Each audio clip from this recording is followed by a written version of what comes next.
Yeah, that's a tough one. I think if you think you're going to tiptoe into a game and think it's going to be easy, you're going to get what just happened to us by any team. So it's definitely a good learning stone. How concerning is the lack of pushback, for lack of a better term, later in the game? Yeah, we talked between periods about responding, and obviously, that didn't happen throughout the game, and it sucks because our goalies are playing so well, and games like this, leave them out to dry it. It's pretty embarrassing.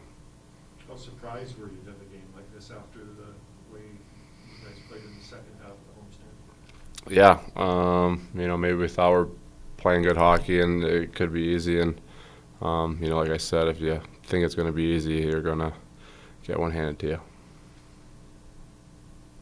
How do you move on from this? How do you bounce back?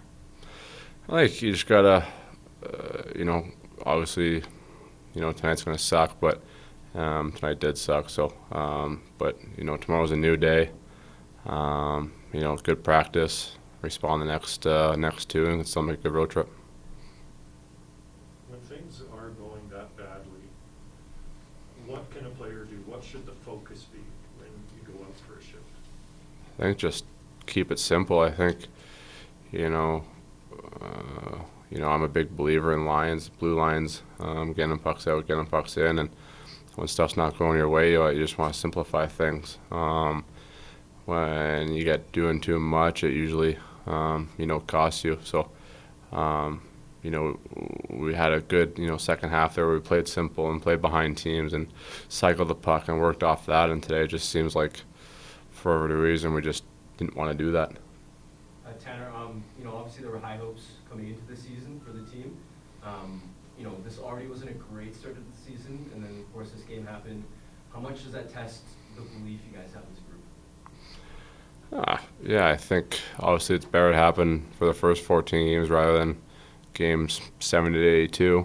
So at least we're learning now and can get ahead of it and hopefully nip it in the butt and start stringing some here and figuring out 60 minutes right from the start of the drop of the puck and onwards. So it definitely hasn't gone the way we wanted, but the same thing, there's still a lot of hockey left to go.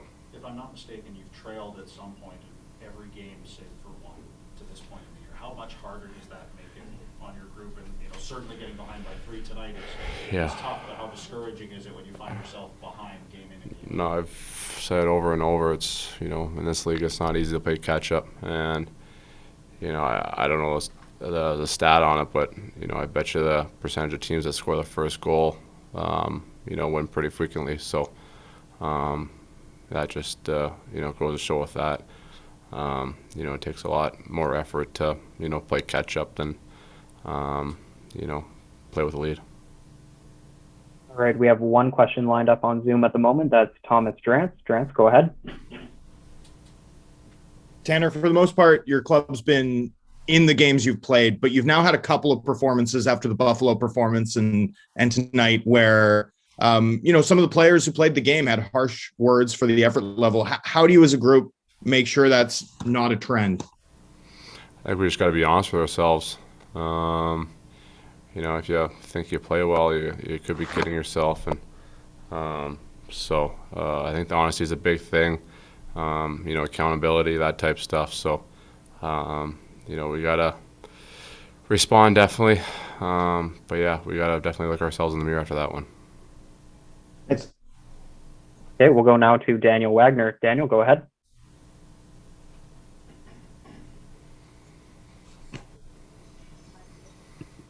Daniel, are you there? I'm here. Can you hear me? Yep. You talked about bouncing back from this game. When you look at this game, do you throw it out, or is it important to really dig deep into it and try to learn from it?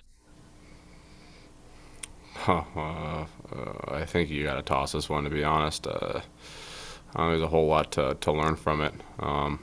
It's pretty simple, the learning standpoint of what we can't do, and you start a game like that, it's pretty evident. So I'll be honest, I'd rather throw that one out than relook at it. And this was another case of giving up the first goal. And you talked about having to come from behind. Is there an issue with preparation heading into these games, or is this something else going on? No, I don't think so. I think we've, started games off well, and, for the most part, we've done a good job responding in games, which is definitely a good thing. But no, it's like I said before, you give up the first goal, and I don't know if it takes, a bit of wind out of you, but it's definitely like, oh, here we go again type stuff. So we gotta stop that, and it'll definitely make it easier on ourselves if we score the first one.